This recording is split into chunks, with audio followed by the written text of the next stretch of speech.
6 million Jews, millions of others persecuted and murdered. How could such unimaginable evil happen? The Holocaust didn't occur in a vacuum. It was the result of political chaos, extremist ideology, social fear, and centuries of hatred. Today we explore the conditions and ideas that made genocide possible. Germany in 1919 was a nation in crisis. Defeat in World War I left millions grieving, starving, and humiliated. The Treaty of Versailles forced Germany to pay enormous reparations and gave up territories. Its economy collapsed, leading to hyperinflation, where family savings became worthless overnight. Jobs were scarce, and despair spread. In times of suffering, people look for someone to blame. Jews, long scapegoated in Europe, became targets of hatred. Many Germans, desperate for stability, were willing to listen to anyone who promised to restore pride and order. This was the fertile ground in which extremist ideas would take root. Adolf Hitler and the Nazi Party rose to power by offering simple answers to complex problems. Their ideology was a mix of racism, nationalism, and militarism. Central to their worldview was the belief in racial purity, that the Aryan race was superior and needed protection. Jews, Roma, Slavs, the disabled, and other groups were labeled dangerous, inferior, and a threat to society. These ideas were not created overnight. Anti-Semitism had deep roots in Europe, fueled by centuries of religious prejudice, economic envy, and social stereotypes. Hitler harnessed these pre-existing beliefs and turned them into a lethal political ideology. The Nazis were masters of propaganda. Newspapers, posters, films, and school textbooks painted Jews as corrupt, greedy, and morally dangerous. Films like Der ewige Jude, The Eternal Jew, portrayed Jews as subhuman, while Hitler's speeches warned that Germany's survival depended on eliminating them. Dehumanization is powerful. When people are seen as less than human, cruelty becomes easier to justify. Ordinary Germans could accept discrimination, forced removal, and eventually mass murder because propaganda made victims seem like enemies rather than people.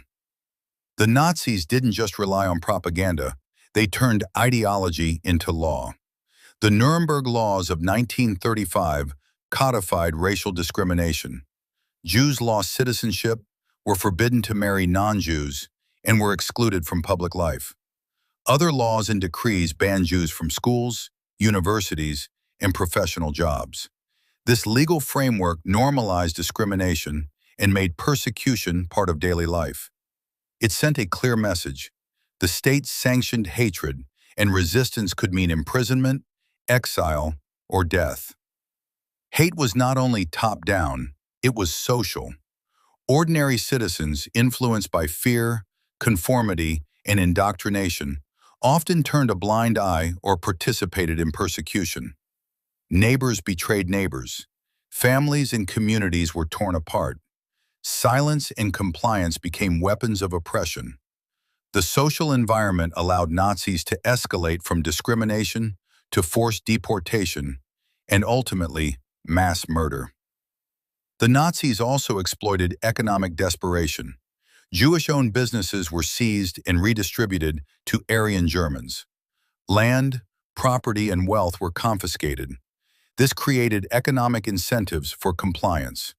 Politically, the Nazis consolidated power through terror. The Gestapo, SS, and local collaborators monitored citizens, punished dissent, and enforced anti-Jewish laws. Ordinary people saw resistance as too dangerous. Fear and ideology reinforced each other, making genocide possible.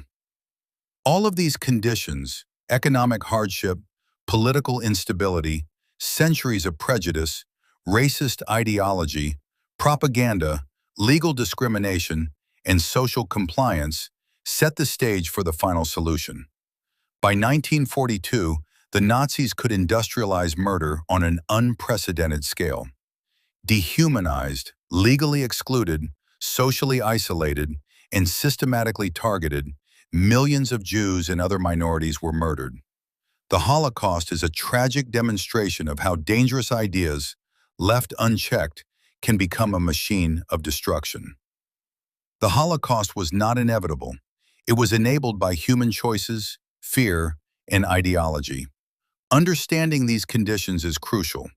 Hatred, propaganda, and prejudice can spread if society allows it. Remembering the Holocaust is not just about the past, it is a warning for the future.